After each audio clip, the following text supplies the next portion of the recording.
Hello, maayong adlaw. So nanakapod kita sa area no. Magkuha na pod kita video aron maka-share na pod ta sa aton mga igsuon nga mag-uuma. Kabisanan sa aton mga ka-farmer ug sa aton mga butan nga follower. So nakita karon sa area no. So naalang ko i-share gamay mga ka-farmer.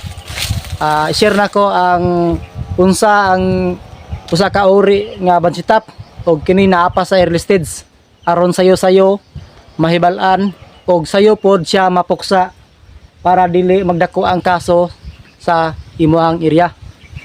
So ipakita nako ang early stage sa sakit sa usa ka bansitap mga kaparmer. So kani siya mga kaparmer himsog nga punuan.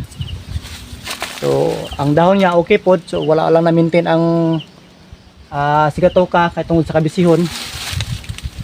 So dili na to makita ang pagyilo sa younger leaf kay kadalasan sa makita nato sa severe na siya is ma-identify nato siya nga bansitap kung nakita nato ang pangingilaw pagyilo sa younger leaf niya dito sa candle leaf.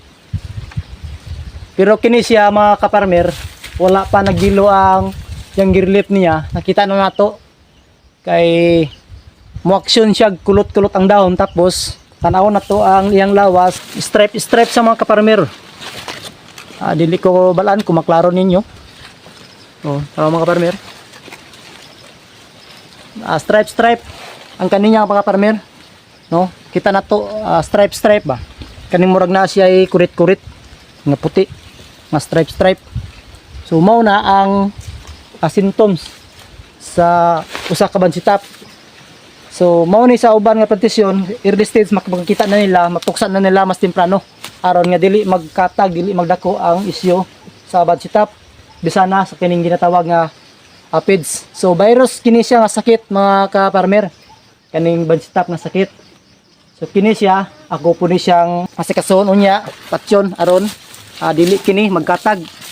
So sayang mga ka-farmer no ang atong hago nga kung din patong dako na siya kapantita nga himsog ang atong tanom aron wa ta kabalo kung asa patong lapit na magbunga dito pa nato ma-identify nga naa say sakit panama or bansitap. So kaning panama mga farmer ato na po ning sigutan sa sunod ato nga video aron kita makatabang sa atong mga kaigsuonan pod nga mag-uuma aron naslay mga ideya unsaon pagpatay. So mo lang to mga ka-farmer ang ako ang gi-share ganiha. Unsaon pagpatay, unsaon pagpuksa sa usa ka sakit nga bansitap. So sa uban nga mga pamaagi mga ka-farmer, so wala nila ginatandog, nalan sila ginabutang nga chemical sa ibabaw sa iyang udlot aron kini mamatay. So dili basta-basta mga ka-farmer ang pagatiman o saging kung wala kayo kitay nahibalan nga mga pamaagi.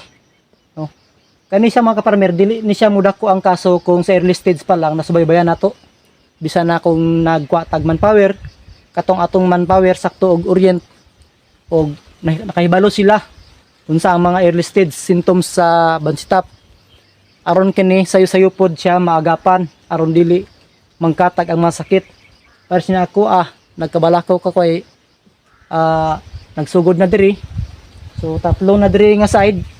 So dito sa unahan na apoy duha dito no dagko na pero wala ato damha ba nga nagakandak man tag-spray na usa ka insecticide pero nalang gyapon. So di man nato makasiguro mga ka-farmer no bisag unsa nato ka master mga ka-farmer sa panaging. So dili gid malikayan kaning sakit nga bansitap. So mo lang kadto mga ka-farmer. So ako ana po gi-share ang kaning sakit nga ginatawag nga panama no sa next video na to. So salamat.